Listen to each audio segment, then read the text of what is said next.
We are now climbing up to the third floor. In this video, we made Pepa and Felix's tower. I think the green tower on the left back side of the house has to belong to Pepa and Felix. They were seen sticking their heads out of this green window in the poster. Also, Pepa is drawn on the door left of Abuela Alma's room, and Pepa's kids are also all on the left side. If I got this wrong, then oh well. Now, this is Pepa and Felix's tower. I think Pepa and Felix occupy all 3 floors on this tower. We have seen a little bit of her room in the movie, but it looks really plain.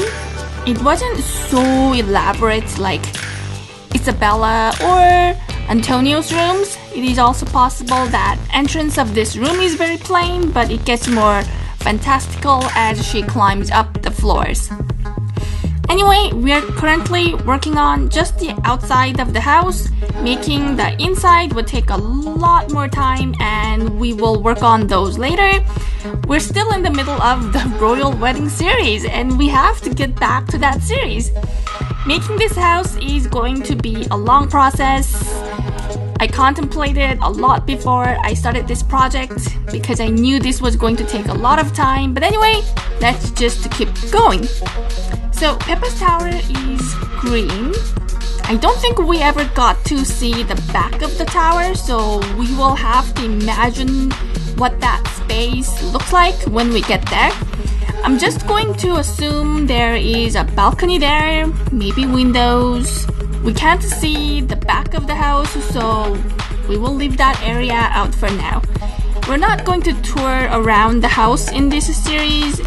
It would be weird to give a bunch of strangers from Oregon a house tour, especially a bunch of people from Oregon who they've never met before.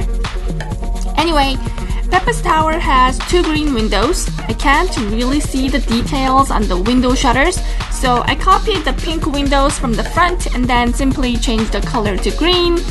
But I did make the window frame and the canopy with a lot more details. They are colored in various different shades of green. I also put some flower patterns on the frame board. On the side of the tower there is a long chimney. So I'm going to assume that Pepa's room has either a separate kitchen or a fireplace. A kitchen or a kitchenette kind of makes sense too.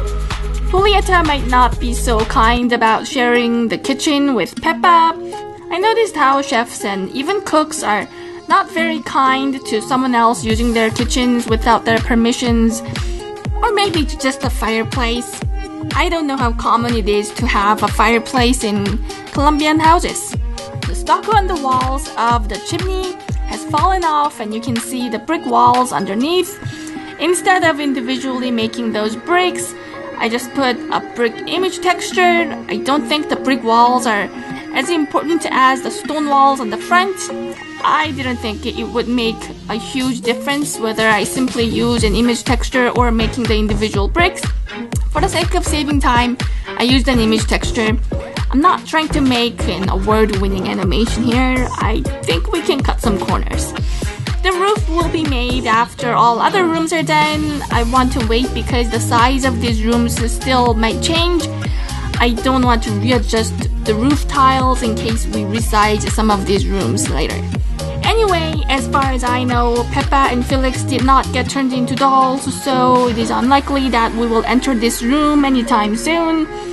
Of all of the gifts that everyone got, I think Pepa's gift is the worst. I'd rather not have any gifts than get Pepa's gift.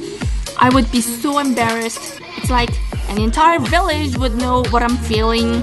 Not to mention, what if I'm watching a sad movie or something? Everyone around will be under the weather just because I wanted to watch a sad movie. My life would be a total disaster. Next, we will move on to Abuela Alma's room. This is probably one room we might have to make because the candle is located in this room. I think I want to bring that candle to Oregon in the story, which probably means I need to make the physical candle so Mirabel can hold on to it. More on my to-do list.